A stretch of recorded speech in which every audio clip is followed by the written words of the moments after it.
Assalamualaikum warahmatullahi wabarakatuh. Waalaikumsalam warahmatullahi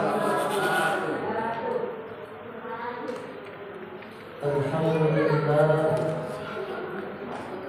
Alhamdulillah rabbil alamin. والعاقبة للمتقين ولا عدوان على القوم الظالمين. رب اشرح لي صدري ويسر لي أمري واحلل عقدة من لساني يفقهوا قولي.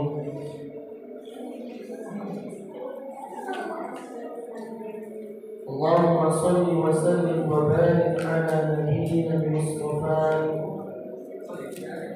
وعلى آله وصحبه ومن والاه. أشهد أن لا إله إلا الله وأشهد أن محمدا عبده ورسوله لا نبي ولا رسول بعده. Yang sama-sama kita hormati para alim, para ulama, para ustaz, para amin dan anakku sekalian. Tiada kata yang patut kita ucapkan selain syukur alhamdulillah. Puja dan puji syukur kita kepada Allah Subhanahu wa Ta'ala yang telah memberikan kita sehat dan sempat sehingga malam hari ini kita bisa berwajah kembali dalam rangka yang pertama tentu silaturahim, sehingga Bapak Ibu mohon kita niatkan sore hari ini, petang hari ini dalam rangka silaturahim. Yang kedua kita niatkan petang hari ini menjadi momentum mensyukuri nikmat Allah berupa sehat dan sempat. Yang berikutnya mari kita niatkan dalam rangka talabul ilmi. Yang berikutnya kita niatkan bagian dari taqarrub ila Allah, menjadikan diri kita kepada Allah Subhanahu wa Ta'ala, dan masih banyak yang lainnya. Tentu Allah akan melihat dan membalas setiap nilai-nilai kebaikan dalam kehidupan kita. Amin, insyaallah. Dua kalinya salawat dan salam kepada Nabi kita Muhammad sallallahu alaihi wasallam yang telah memberikan bimbingan kepada kita sehingga kita mengetahui mana yang hak dan mana yang batil.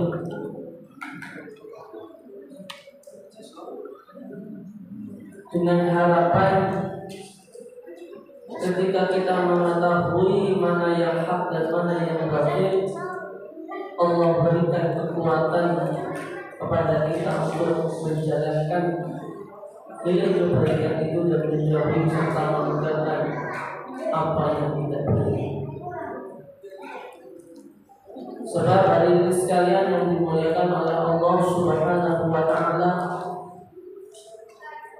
setan itu menggoda manusia ketika kita tahu. Jadi banyak kita temui bahwa orang-orang yang melanggar dari apa-apa yang dilarang oleh Allah, apa-apa yang diharamkan oleh Allah Subhanahu wa Ta'ala, sebagian besar mereka adalah yang tahu tentang larangan itu. Sebab apa? Disitulah setan menggoda kita. Jadi semakin tahu kita tentang sesuatu, maka disitulah kemudian setan menggoda untuk melanggar, untuk melakukan hal-hal yang kita ketahui.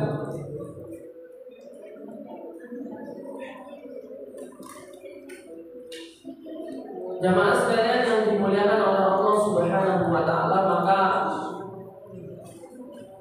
kita berdoa semoga setiap pertemuan demi pertemuan ini kita selipkan doa tentang kemampuan untuk menunaikan atau menjalankan apa yang kita pelajari. Bapak Ibu hadirin sekalian yang dimuliakan oleh Allah Subhanahu wa Ta'ala, pada malam hari ini saya akan melanjutkan masih bab yang sama tentang fadilah silaturrahim, keutamaan silaturrahim. Hadirin sekalian yang dimuliakan oleh Allah,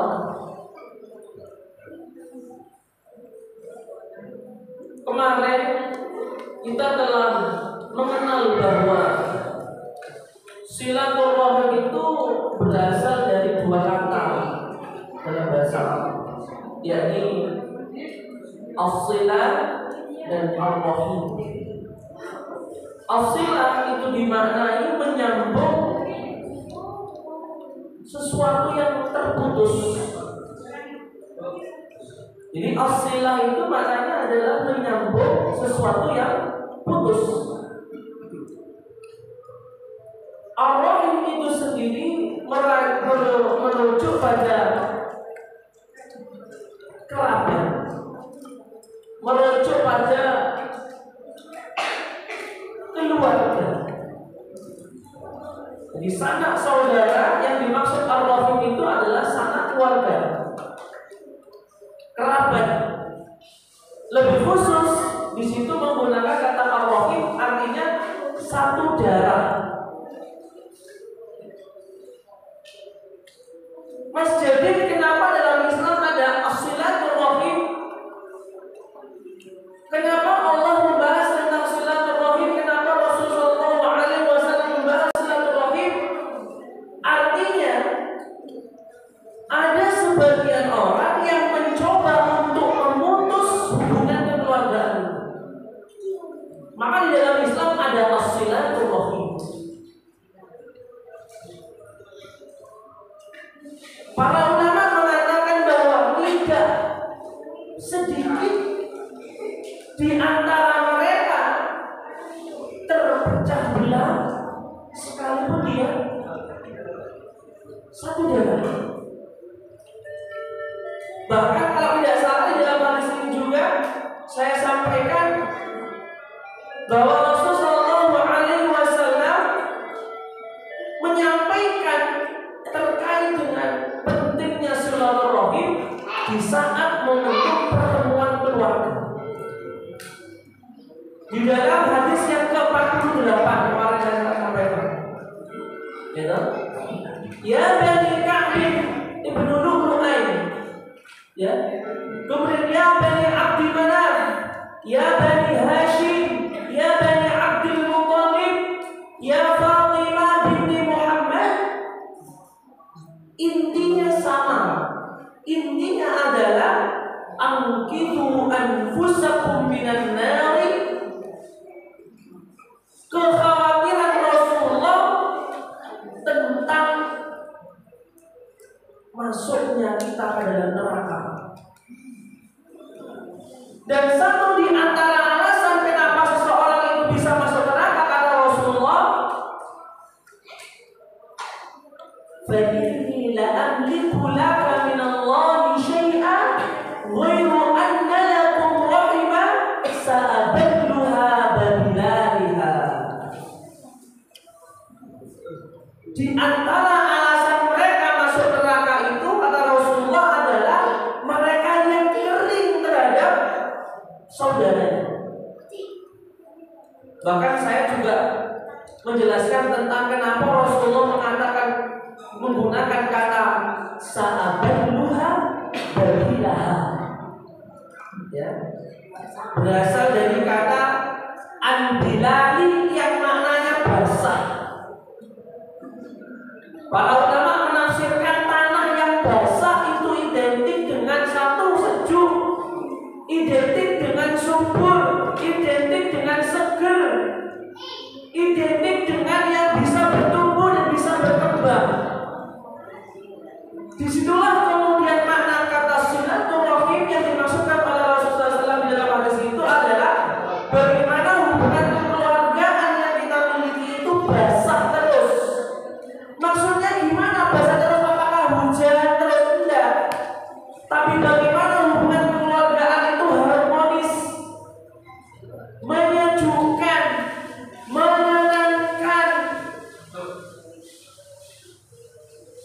atau saling menyemangati, saling memberikan motivasi. Itulah yang disebutkan babilaliha atau babiluha.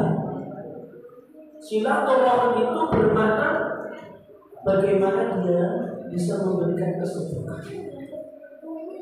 Saya mencoba untuk melanjutkan hadis yang Rasulullah SAW sampaikan di dalam yang kemudian dituliskan oleh Imam Al-Bukhari dalam kitab Al-Adab Al-Mufrad. Kita sudah sampai pada hadis yang ke-53 karena setiap kali pertemuan saya tidak menyampaikan satu hadis, tapi langsung banyak hadis. Abdurrahman bin Auf. Jadi hadis ini, hadirin sekalian yang dimulakan oleh Allah, diriwayatkan oleh bersumber dari siapa Bu?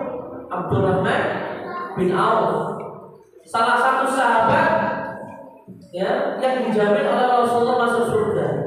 Abdurrahman bin Auf. Sami'tu Rasul sallallahu alaihi wasallam. Jadi Abdurrahman bin Auf ini berkata dia pernah mendengar Rasul sallallahu alaihi wasallam bersabda. Apa isi sabdanya? Qala Allahu azza wa jalla. Nah, itu. Allah Subhanahu wa taala berfirman. Nah, berarti hadis ini dalam ilmu hadis dikategorikan sebagai apa? Hadis qudsi. Hadis qudsi. Hadis qudsi itu firman Allah yang tidak dicantumkan dalam Al-Qur'an. Itu namanya hadis qudsi. Qala Allahu azza wa jalla, Allah Subhanahu wa taala berfirman,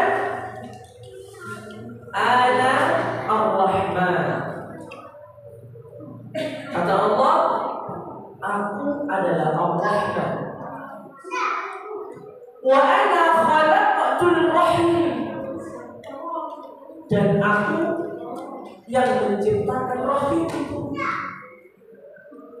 Wastaqtu laha min ismi. Dan aku ambil nama itu dari namaku, yakni Ar-Rahim. Faman wasalaha wasaltuhu. Barang siapa yang menyambutnya, maka niscaya aku wasaltuhu. Niscaya aku akan menjaganya, akan menyambutnya. Waman qata'aha. Tapi siapa di antara mereka yang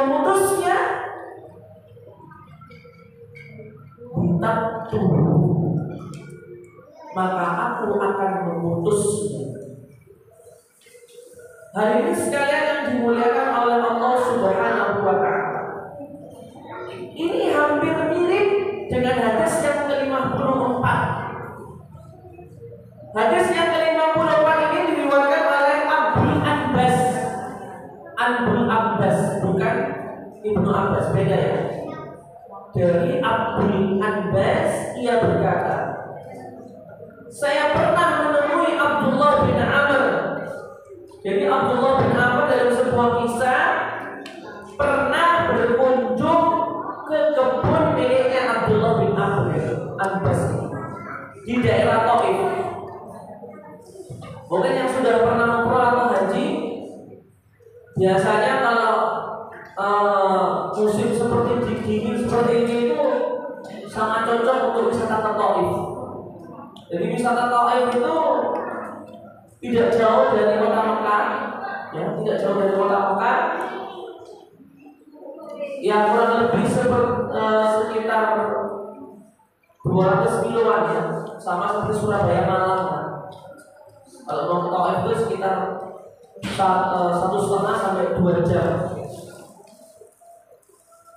Kota Taif itu terletak di dataran tinggi kota Mekah, sehingga identik dengan kesejukan, jadi sejuk. Maka para ulama dan para sahabat itu ketika musim panas itu biasanya bersinggah ke Taif. Lah kemungkinan besar Abdullah bin Amr saat itu musim panas sehingga dia berkunjung ke rumahnya Abdul Abbas daerah Taif.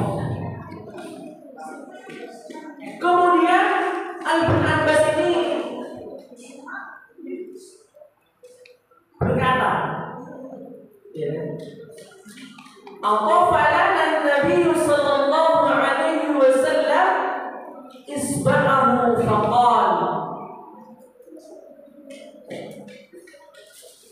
Rasulullah sallallahu alaihi wasallam pernah isba'u. Beliau pernah memberikan sebuah isyarat tentang rahim tadi. Faqala ar-rahimu sajnahu. Jadi Rasulullah SAW menurut Abdullah bin Umar, Rasulullah SAW itu mengatakan begini, Pak. Ar-rahimu sajnahu minar rahmah. Rahim itu merupakan cabang dari sifat ar-rahman.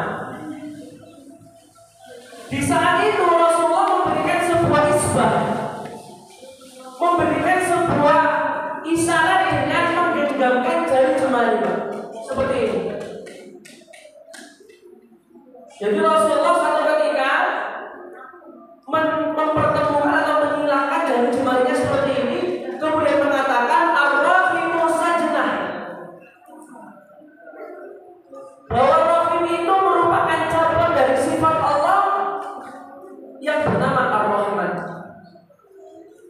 Man yasilha yasilhu, siapa di antara mereka menyambung, maka Allah akan sambung dia. Wa man yaqoha yaqohu, siapa di antara mereka melepas, Rasulullah menyebutkan melepas dengan mengisyaratkan melepas dari jemarinya itu, maka Allah akan melepas dia juga. Di ujung hadis ini luar biasa. Apa kata Rasulullah? Laha lisanun talqul dzalqul yaumil qiyamah.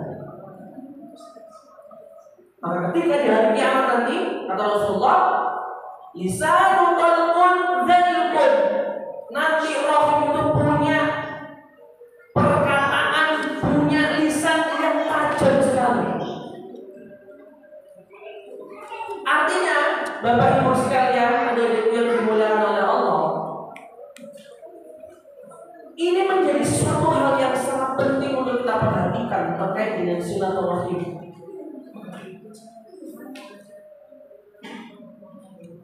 Kalau kita dengan bahasa sederhana saya, kalau kita tidak dibolongi kalau tombol kanan kiri tidak bisa. Kalau kita nggak dibolong sama geng A, kalau kita nggak ditemani, kita nggak disukai sama fulan A, fulan B, fulan C, tidak masalah. Tapi kalau kita sudah nggak dibolong sama Gusti Allah, maka gugur hidupnya. Kalau kita mengatakan lah pakai entok Ustaz, ini repot juga. Maka hadirin sekalian yang dimuliakan oleh Allah Subhanahu wa Ta'ala, apa yang disambung dari orang yang menjaga silaturahim itu, pertemuan yang lalu juga saya sampaikan. Satu di antaranya di dalam hadis ini juga dijelaskan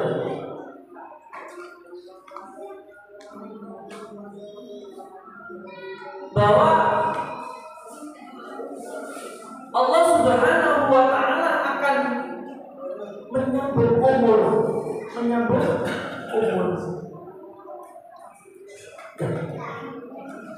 Pertanyaannya, apakah umur itu bisa diperpanjang? Katanya hidup dan matinya orang itu sudah ditentukan. Iya betul. Hidup dan mati seseorang itu sesuai dengan ajal. Ajal itu apa? Ajal itu adalah masa tenggang. Dan para ulama kemudian mengkaji dari sini, bagaimana kalau Allah menyambung umur seseorang yang menjaga silaturahim, ternyata Allah bisa memperpanjang masa tenggang itu. Ini bukan perkataan saya, perkataan Allah. Jadi ajal seseorang itu ternyata kata para ulama ada plan A dan plan B. Contoh, plan A-nya saya misalnya jadi meninggal kurang lebih usia 60. Dikasih plan B sama Allah, jadi meninggal usia 65 kalau dia menyambung silaturahim. Ulama mengatakan setelah mengkaji hadis tentang bahwa arwah itu sajadna minallah, bahwa Allah itu akan menyambung umur manusia. Siapa di antara mereka yang menjaga silaturahim?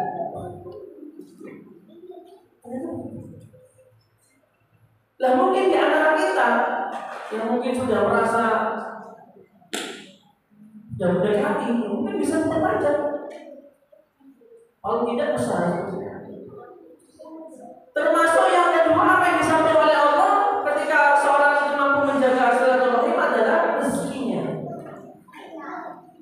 Maka sama tadi. Ini terkait dengan kalau dalam pelajaran anak-anak itu ada namanya takdir mu'allaq dan takdir mutlaq. Takdir yang menjadi keputusan mutlak Allah Subhanahu wa Ta'ala. Ada juga takdir yang memang dikasih space, seseorang itu bisa mengusahakan dengan yang lebih baik. Contoh masalah rezeki,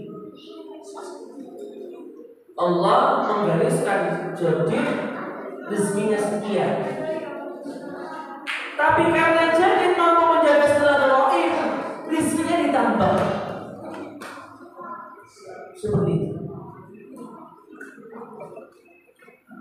Fulan rezekinya sekian, tapi karena dia mampu menjaga silaturahim, maka rezekinya ditambah.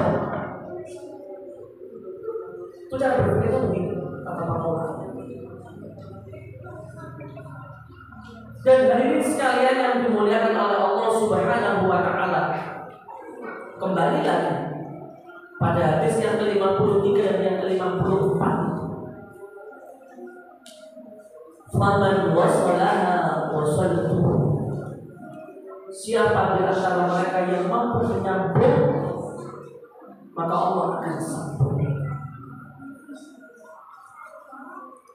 Bagaimana cara kita menyambung? Satu di antaranya adalah melihat hadis yang tadi itu, yang menjadi ilah adalah badiluha babila. Bagaimana agar komunikasi atau interaksi itu tetap basah? Maka banyak cara. Apakah harus setiap hari bertemu, Ustaz? Ya. Tapi bagaimana ketika kita bertemu itu menciptakan sebuah kondisi yang menyenangkan? Contoh, pertemuan yang semacam ini kita ciptakan bagaimana kondisi yang menyenangkan. Dikasih jajan, cek rasa, itu bagian dari cara menyambung silaturahmi. Nah, bayangkan kalau ngaji itu nggak camilan, ngantuk apa jelas? Ya, saya tidak menanyakan boleh makan gak apa namanya nanti gak mereka gak masalah, saya kok senang, itulah tujuan kita. Itu bagian dari cara bersilaturahmi. Ustaz kalau sing dipangan setidaknya menciptakan kondisi baik lisannya atau suasana dibuat senang. Ngaji kok mencurang mulai itu gak enak. Senyum, tunjukkan suasana yang indah. Atau kemudian menyambut dengan rezeki, membantu saudara, kerabat yang membutuhkan. Itu bagian dari cara menyambung silaturahmi. Nah, kalau ada kalimat umum hari ini kan, agar silaturahmi tidak terputus, beda dulu 100. Itu ternyata ya umumnya ulama kita bagaimana cara kita menyambung silaturahmi dengan berbagi. Maka atau apa tadi? Yasil, maka Allah akan menyambung isi. Hadirin sekalian yang dimuliakan oleh Allah Subhanahu wa taala. Wa maka siapa di antara mereka memutus, maka semua akan diputus oleh Allah. Satu di antaranya umurnya jadi panjang, tapi mungkin dibersihkan karena dia tidak mampu menjaga silaturahmi atau bahkan dia merusak silaturahmi. Kalau kita melihat bagaimana cara berpikirnya ulama kita terdahulu, ada rezekinya, soge, tapi mohon maaf, jarang ketemu orang, bahkan tidak mau ketemu orang. Suatu ketika Allah akan rubah plan A itu menjadi plan C. Yang semula Allah tetapkan rezekinya banyak, karena dia tidak mampu menjaga silaturahmi, bahkan merusak silaturahmi, dikasih plan C, tak potong rezeki. Siapa yang tahu?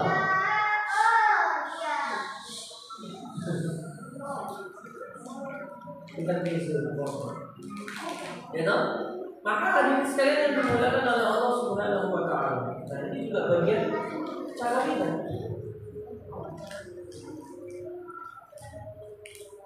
Bahkan di dalam hadis ini Rasulullah SAW mengatakan laha lisanun talqun dzalqum yaumil qiyamah.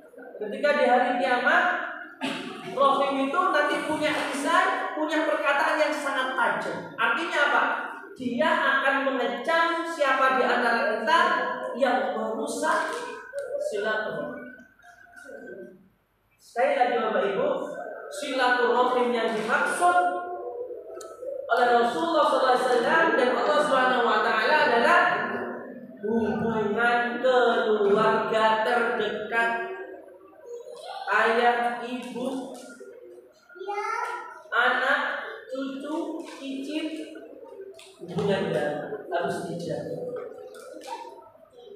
Hadirin sekalian yang dimuliakan oleh Allah Subhanahu wa taala.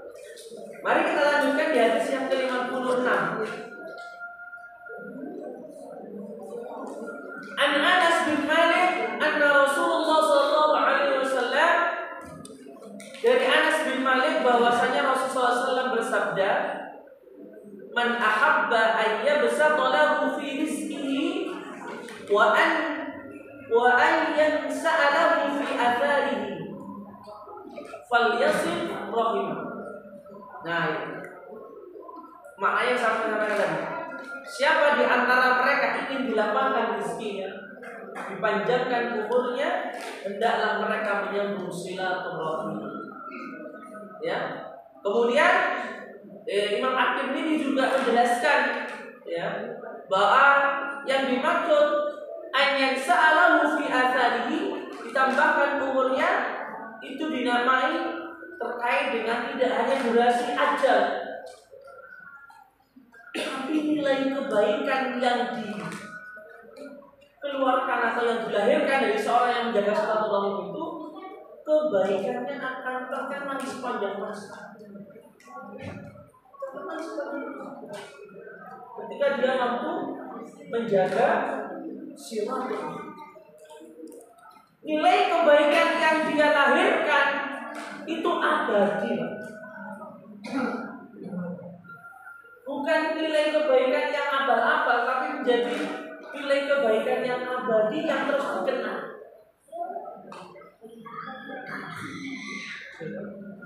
Itu yang dimaksud.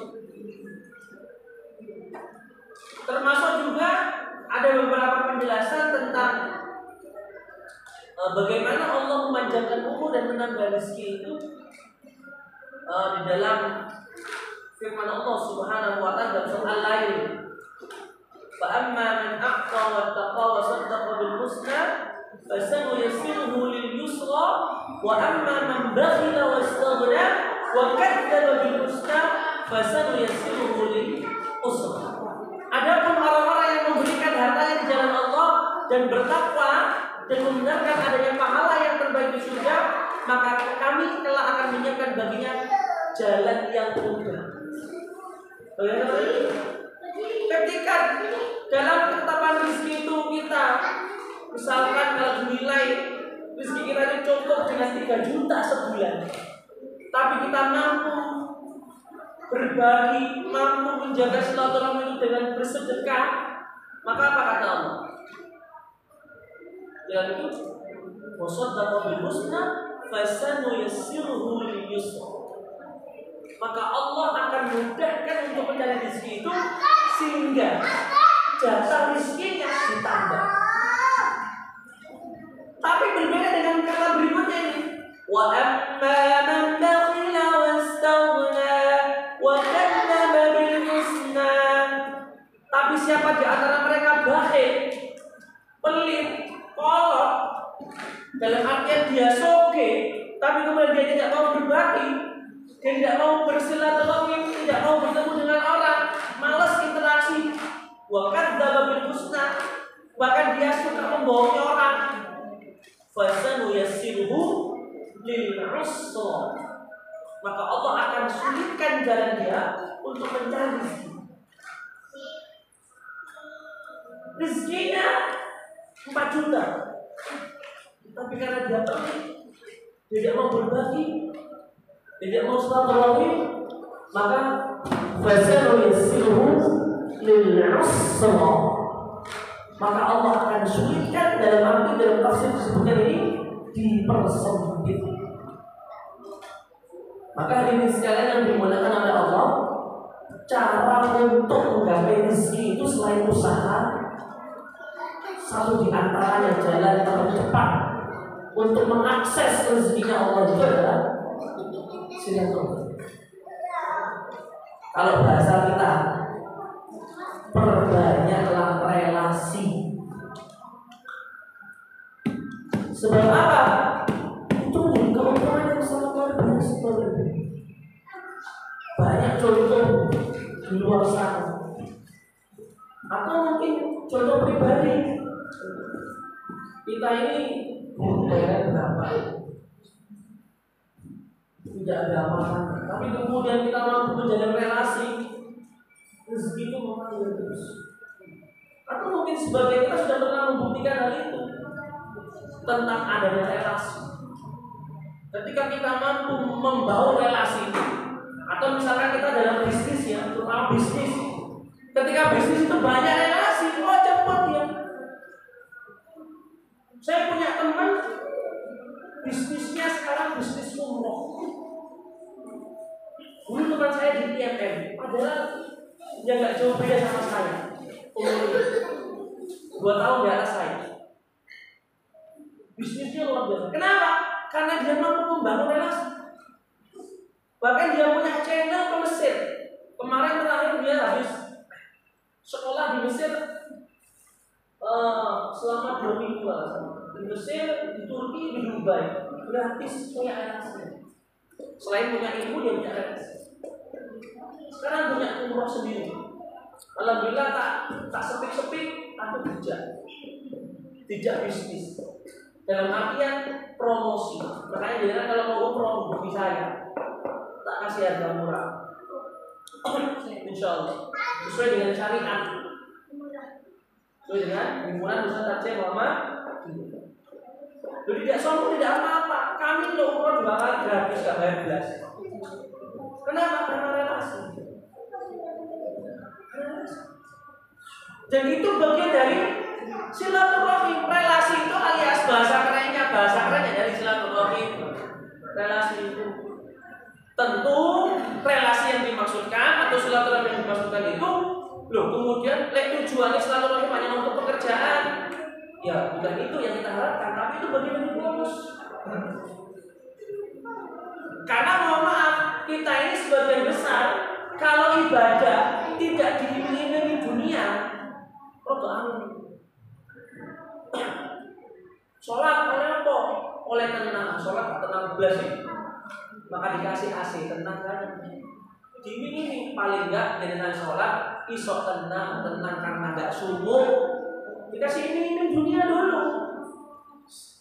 Ayo ngaji nang mushola, ono kue ini setiap kemis. Diiming-imingi, ayo ngaji boleh kok berswarga. Ayo ngaji dikasih kue. Diiming-iming dunia, lain.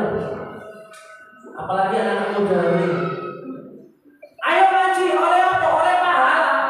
Yang tinggal mobil. Ya. Tapi kalau kemudian ayo ngaji oleh apa? Oleh HP. Dompetnya HP. Kita mau apa? Ya kan? Maka itulah kemudian cara Rasulullah untuk mengajak seorang kebaikan. Satu di antara tadi kan hadis ini dikatakan tentang bagaimana Allah menyambung pahalanya, Allah menyambung kebaikan akhiratnya. Di hadis yang ke-56 dan 57 agak mirip.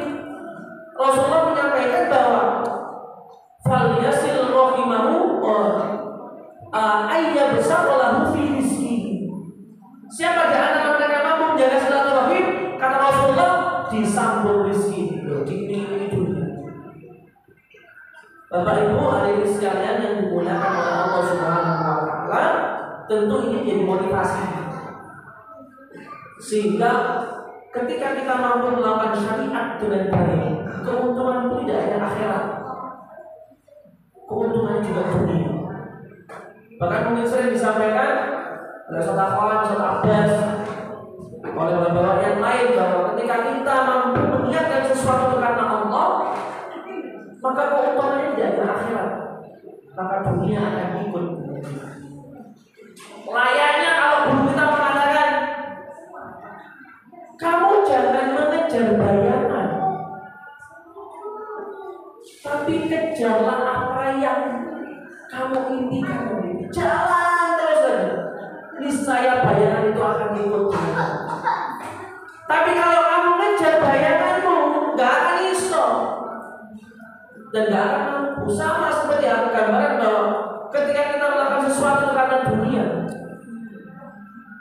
andaikan dapat itu kepuasan sesaat, tapi kemudian hari mungkin bisa jadi tak menyesal dengan beberapa alasan. Hadirin sekalian yang dimuliakan oleh Allah Subhanahu wa taala, 56 57 alhamdulillah kita mengaji malam hari ini mulai dari hadis yang ke-53 sampai dengan hadis yang ke-57. Wallahu a'lam bishawab. Andai kata ada pertanyaan ataupun sanggahan atau diskusi atau berbagi sharing pengalaman, mohon bersilakan. Karena masih ada waktu menuju ke isya. Mohon sambil saya minum.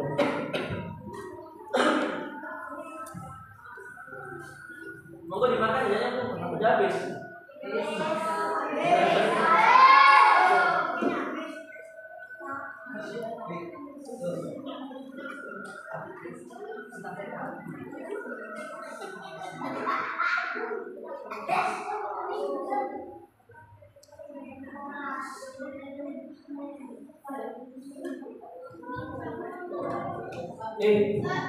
Jika memang tidak ada, mari kita tutup majelis ilmu dengan ilmu gosip.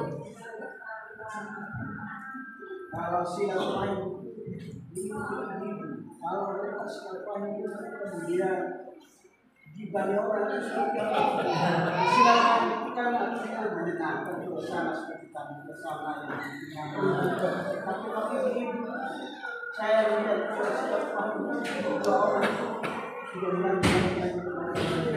boleh pada saudara. Baik, Bapak Ibu sekalian, terima kasih Ustaz Bagas mengingatkan kepada kita semua. Tadi Ustaz Bagas mengatakan atau mengisyaratkan biasanya ibu-ibu, tapi kadang-kadang juga bapak-bapak juga demikian. Jadi ketika kita bersilaturahmi lalu kemudian ternyata usut punya usut, silaturahmi itu mengarah pada pembicaraan kejelekan seseorang, maka satu hal yang digarisbawahi adalah kembali kepada niat silaturahim itu sendiri. Bagaimana kita bersilaturahim itu menyenangkan, menghadirkan suasana yang senang, menghadirkan suasana yang bahagia satu dengan yang lain, tidak malah mengujar kebencian dan lain sebagainya. Kadang-kadang kita juga sebagai bapak-bapak juga kadang-kadang sering ngerasani pemerintah misalkan, ya kan? Beras matang, Jokowi gendeng misalnya, kumpul, kan sama aja gibah sebetulnya. Tapi ada perbedaan dari sekalian yang dimulakan oleh Allah antara gibah dengan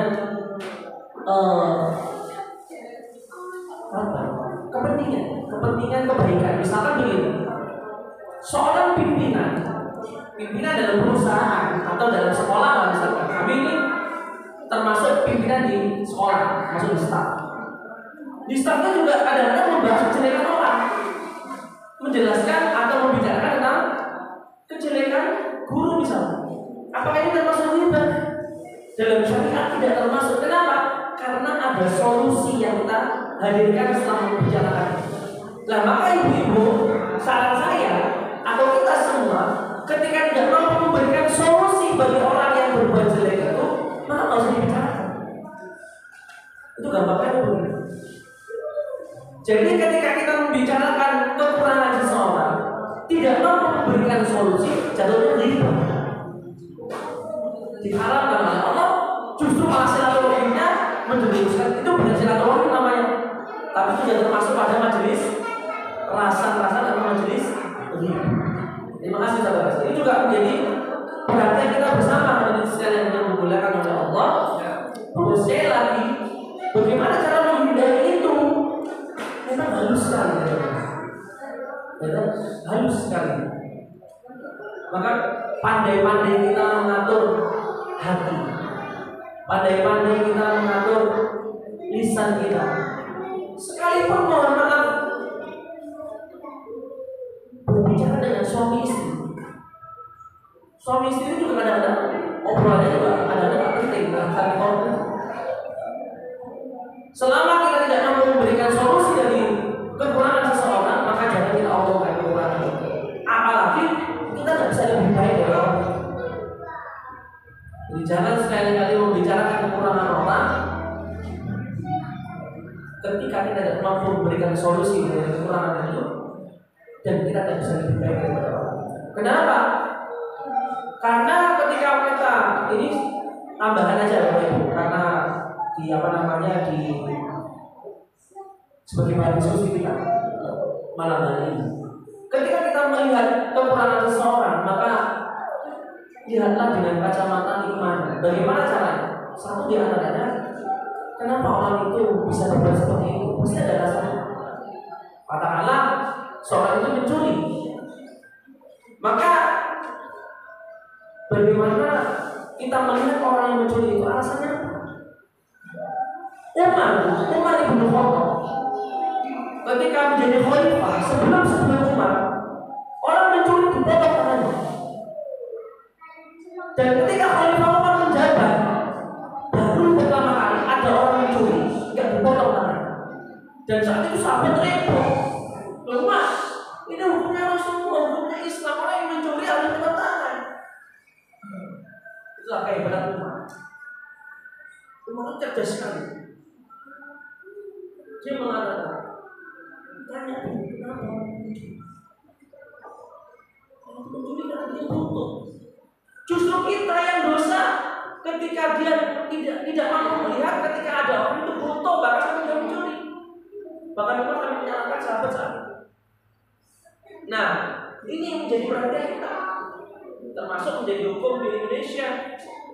Bagaimana ketika melihat orang mencuri itu kepala ke belakang. Tapi kadang-kadang, ya ini kan kembali rasanya orang kan, rasanya pemerintah kan, tumpulnya ke bawah, tajam ke bawah, tumpul ke atas. Orang-orang yang korupsi, ya dulu benar. Padahal saya sudah kaya dan seterusnya. Maka sekali lagi, tadi ya, ketika kita melihat kekurangan seseorang, lihatlah dari kacamata keimanan. Satu di antaranya alasan mereka mencuri, cari tahu. Yang kedua, jangan membicarakan selama tidak bisa memberikan solusi. Dan yang ketiga, jangan membicarakan selama kita tidak bisa atau belum bisa lebih baik daripada orang yang kita bicara. Wallahu a'lam bishawab. Terima kasih atas. Ada lagi Bapak Ibu? Tidak ada? Oke, kita akhiri dengan hamdalah dan doa kafaratul majlis. Alhamdulillahirabbil alamin. Subhanallah, subhanallahumma bihamdika, nasyhadu an la ilaha illa anta, nastaghfiruka wa natubu ilaik. Wallahu a'lam bishawab. Aqulu qawli hadza wa a'udzu bikum. Assalamualaikum warahmatullahi wabarakatuh.